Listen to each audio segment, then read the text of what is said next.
Sarah, good morning. Nice to meet you. Good morning, Chris. Lovely to meet you. Now, I gather that obviously you're a great advocate for Vested UK, which is what I want to talk to you about today. But it's broader than that, isn't it? Because you've been working on this subject now for a number of years. So I'm interested to see why you believe it's taking quite some time to make real progress, and what your hopes for the future are, I guess. So, yep. So start wherever you fancy on that, and those kind of three-pronged questions. I mean, essentially, we'd started working on it, and I think a lot of people in facilities started working on it because there has to be a better way to work together.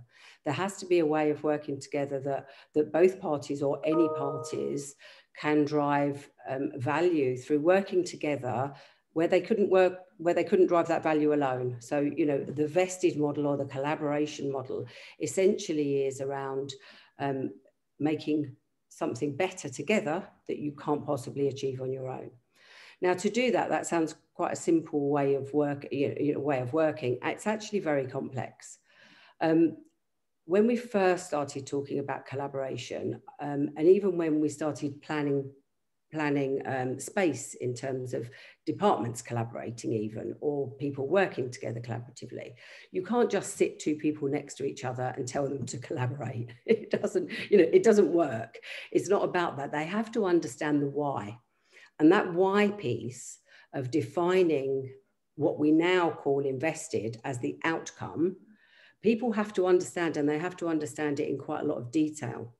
So not only do they need to understand why they're doing something, we also need to then look at the how we're going to do it, and what we need to do it, because each of those different parties, or the supplier, the provider, the client, two departments in an organization, whoever these people are, they also need something to enable them to do it. So they might need different skills.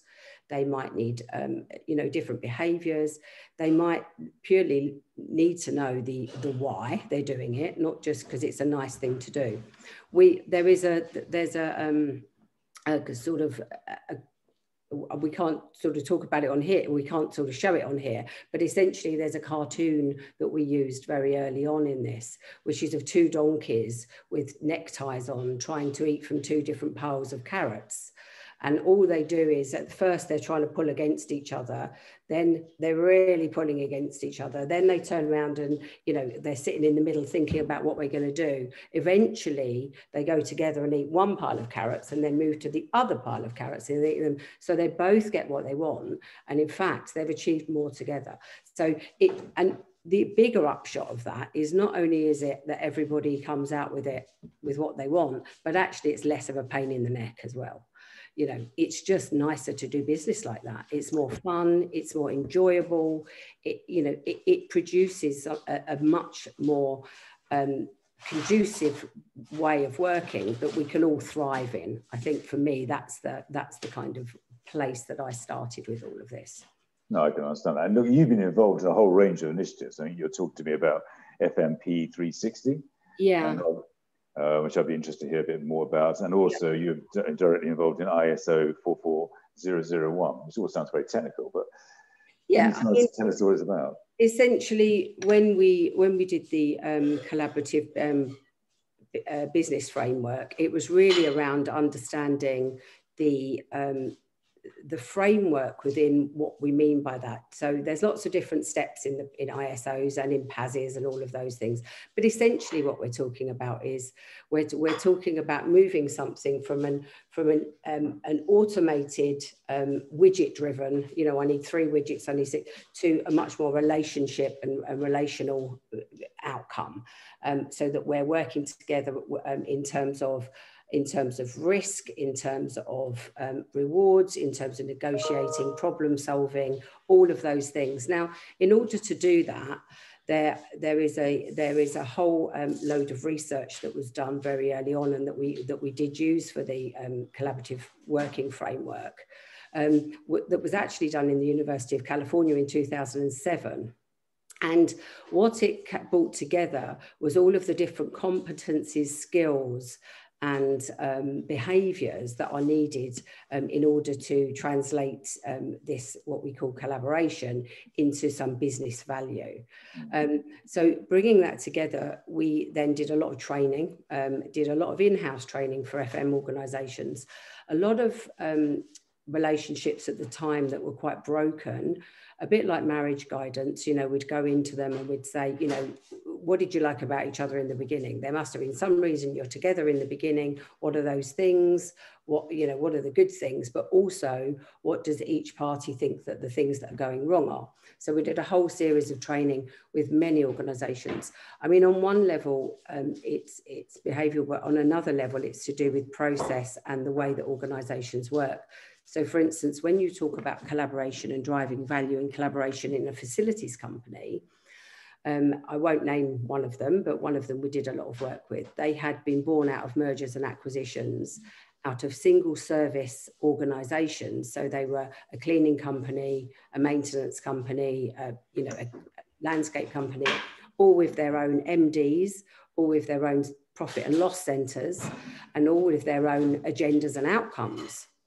How could they possibly, as one organisation, when they came together, achieve anything as one organisation or collaborate? Because not even their performance measurements or their, you know, their job descriptions, nothing said to them that they should work, they should be working across this piece as a vested or collaborative organisation, because they can't possibly do that if they've got separate P&Ls and separate managing directors, and the sales team are incentivised by selling cleaning, not TFM. So, you know, on a very fundamental level, it has to go down to all of those things.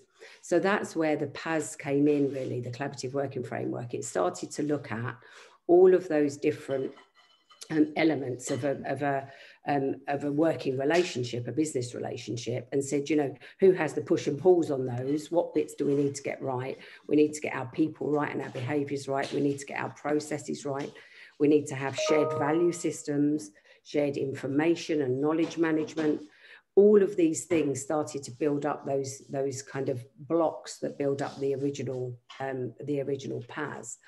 And now that's kind of morphed into much more, we understand more now kind of about a holistic view of business, where it's not just the IT, the processes, you know, you have to understand it in a holistic way.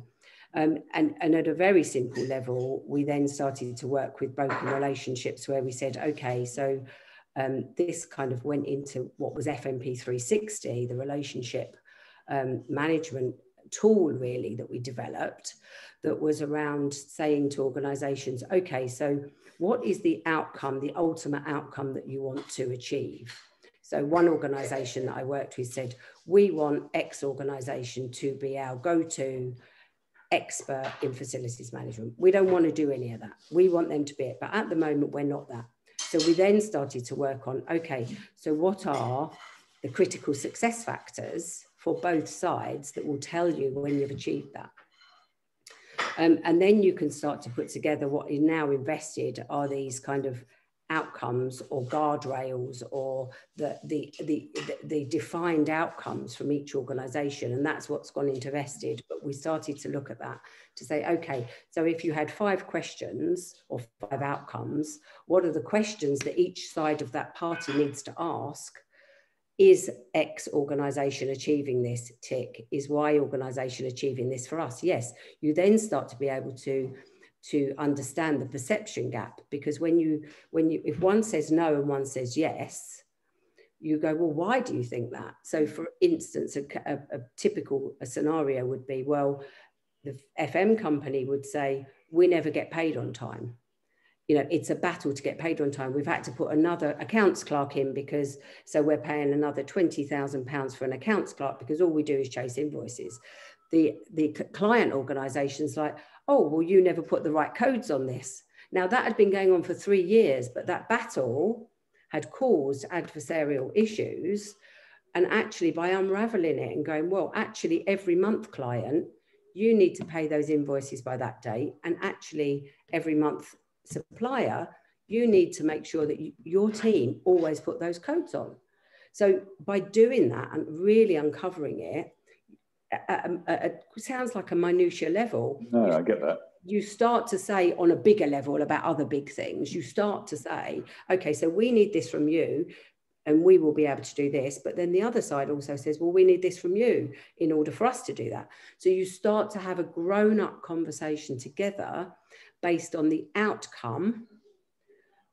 And then both sides can see what they've got to do to achieve that outcome, instead of mud flinging like they never do this, they never do that.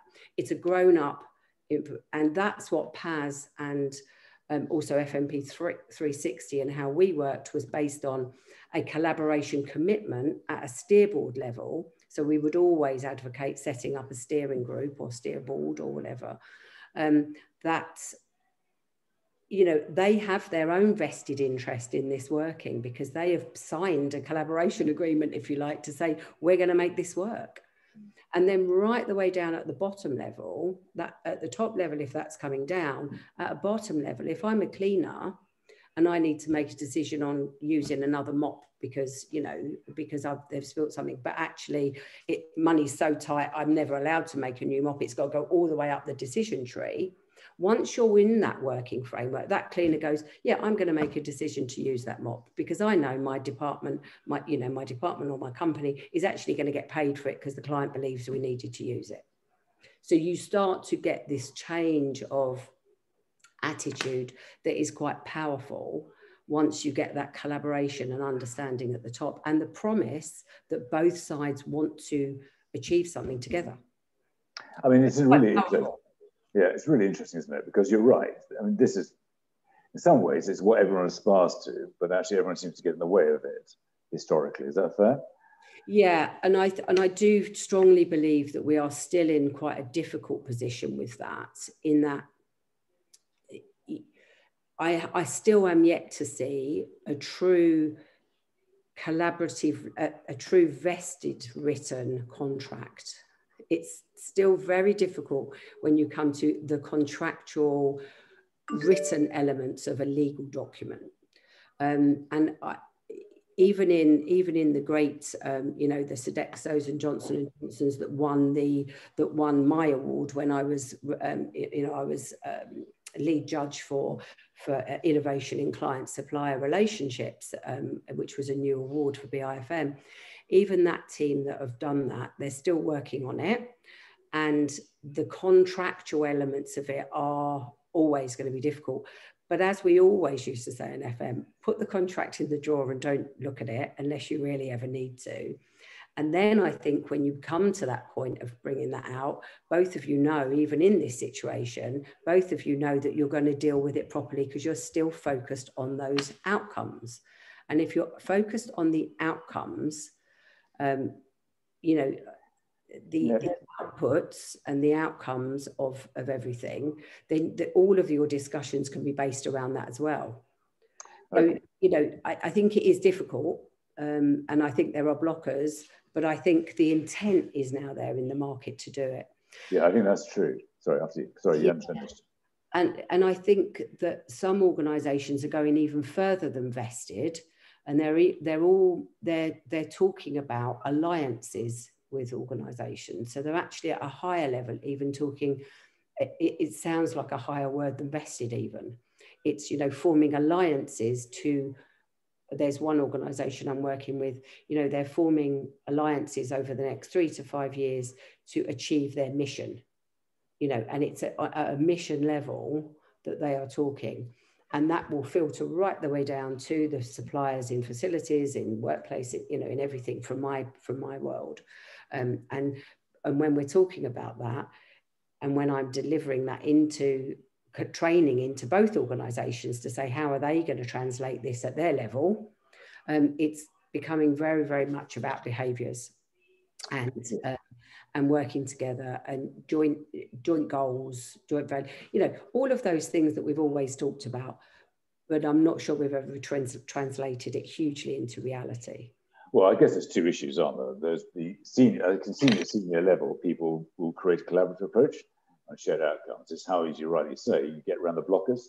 Because people, it's the training, I guess, it has to be a constant training, I'm assuming, to keep people online, because it only takes one bad person to take it offline and assume you've got a problem. Is that fair?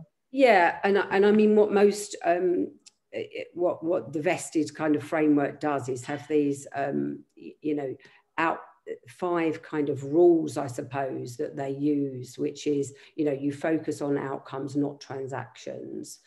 You know, you focus on the what we're trying to do and not how we're doing it. You agree clearly defined and measurable outcomes. All of these things, you know, the pricing model needs to not be focused on cost but value. You know, but also one of the biggest things I think is that is really important in the vested model is the governance structure, and the insight and how we work together. So having a joint governance structure. And really put in some frameworks, around those behaviours, just like when you work for one organisation, we know our values and our behaviours in an organisation, and our performance measures and the way that we manage people and lead people shape that. And the ones that don't fit in with that or don't come up to the mark, you know, we performance manage them, and we kind of, you know, we remove them from that situation. It's the same when you're in a joint vested partnership, because you're committing together that you're going to have some outcome that's greater for both organisations in terms of value. So you have to manage it in the same way. So I think that shared governance structure and shared values and shared organisational structure, and people have done it in different ways. Some have the 2 in the box model, where they have, you know, the same role essentially for both organisations. Some when we looked at Carillion many years ago, we literally had a blank sheet of paper and we said, what would our structure look like? Forget who's paying these people. It shouldn't matter who is paying these people, but what should matter is who's the best person to do that role. And whether it's supply side, in-house, whatever, that the structure should fit the best person and the best fit. And the leanest model, so, you know, the leanest possible process model should be the best fit for that organization, not doubling up or man marking or whatever else, but what's the simplest way to get from A to B in this process, and who's best placed to do it. And that kind of goes back to the lean model of management, but it is taking out unnecessary effort and resource out of something, and giving people autonomy and power to make decisions. And actually, look, I assume it's changing consultancy quite a lot as well, isn't it? Yeah, I mean, it is changing consultancy. We've done this, as you know, for years, but now everyone's talking about it. We're like, oh, how exciting! But it's very similar to workplace. You know, we used to call work. It's just facilities management. It's what we do. So it is changing consultancy, but I think it's changing it in a good way. But I think a lot of it is going to be around teaching new competencies and skills at leadership level. Well, I was going to say, isn't the big thing about how you bring people together and change their behaviours? Yeah, but I do believe at operational level, in facilities and outsourcing, people have always worked very well with their clients. They do it every day. They work with the client side team every day brilliantly.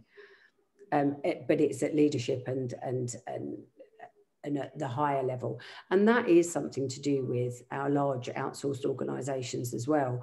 If, you know, they've got 2 agendas or 3 or 4 or 500 agendas going on, they haven't got the client agenda all the time. They've got, you know, if I'm an account director, I've got my own agenda with my organisation. I've got the client agenda. I've got, you know, my own personal agenda going on. There's a lot of agendas going on there, and you're torn in different directions. But I think if we get to a truly collaborative model, the truly vested model, or, you know, alliances or whatever we want to call them, it will be better for everyone, and we will all win-win. You know, it's not I think it will be, and in some ways that's where the intent of the large government outsourcing started from many years ago with the PPPs and the, you know, the investment opportunities. It started in that place, definitely, and it was really seated in all of those really good you know, outcome driven places, but somewhere along the way it got lost. Lost the way. It got lost. It lost the and are you hopeful for the future? Do you think we're learning the lessons, and do you think we're improving? Yeah, I am. I am. I think what we need to do is not be getting too hung up on who pays people's wages. At the end of the day, if there's an outcome that everybody needs, whether it's government department, whether it's a small organisation, whatever, the best person should be doing that job. And if you're a government agency and you don't want to have your own in-house company, and you don't want facilities people on your payroll, and you don't want these, just bring in the experts to do it. They're the experts at it. And I think we are getting there. I think we really are. And we have to remember this is all fairly new stuff. The whole of the kind of large outsourced organizations doing anything for, into other organizations is only 30, 40 years old.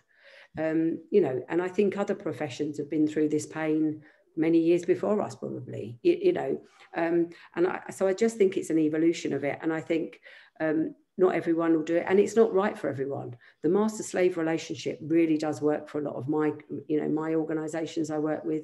They're both very happy with the relationship. They've got very long-term relationships, and it works very well. And they all work together brilliantly. They don't need to call it vested or anything else. And they're very, very clear that, we're the client, you're the supplier. It's fine. It works for them. It's not how I want to work, and I will continue to bang the drum or evangelize or whatever we want to say about it, because I just think it's the right way to go. I think it's a better deal for everyone that works in outsourcing, for the vast millions of people that work in the outsourced sector. For their value and them being valued, I think it's a really, really important thing for the future, because I think clients will start to see the value of all of the people that work in the outsourced sector. So for that, and I could go on around social mobility and social value for hours. But essentially, they just need to be valued for what they're doing. And I do think that this goes some way to helping that as well. No, I agree on that. And last question, do you think COVID is helping this process? Yeah, I think there's several things. I think suddenly the higher beings in our organisations have gone, oh, actually, this stuff's quite important. No. This property stuff and facility stuff, and suddenly the spotlight is shown on it. Now, whether that's a good or bad thing, I'm not sure. But we've always banged on about wanting to be in the boardroom. Well, we're now in it. So we've now got to say something really, really, really interesting in business terms. And we've got to really add some value to those businesses. And we've got to show them our value, because we've been talking about it so long. Let's take this opportunity and really, really show them that we can add value to organisations, and we can enable organisations to succeed and thrive. And that's what this is around. This is about enabling people that we're paying in organisations to have their best day every day, and us not to inhibit that. They need a friction-free environment. They need to be doing the great stuff to really make those organisations thrive after COVID, not just sustain the status quo as we've been doing. Our organisations in the UK and around the world have now got to really thrive to get back to where we were. So we have got a really big opportunity to really, really help those organisations to thrive and grow. Sarah, look, it's been a pleasure talking to you. Thank you so much for your time today. Brilliant. Thank you.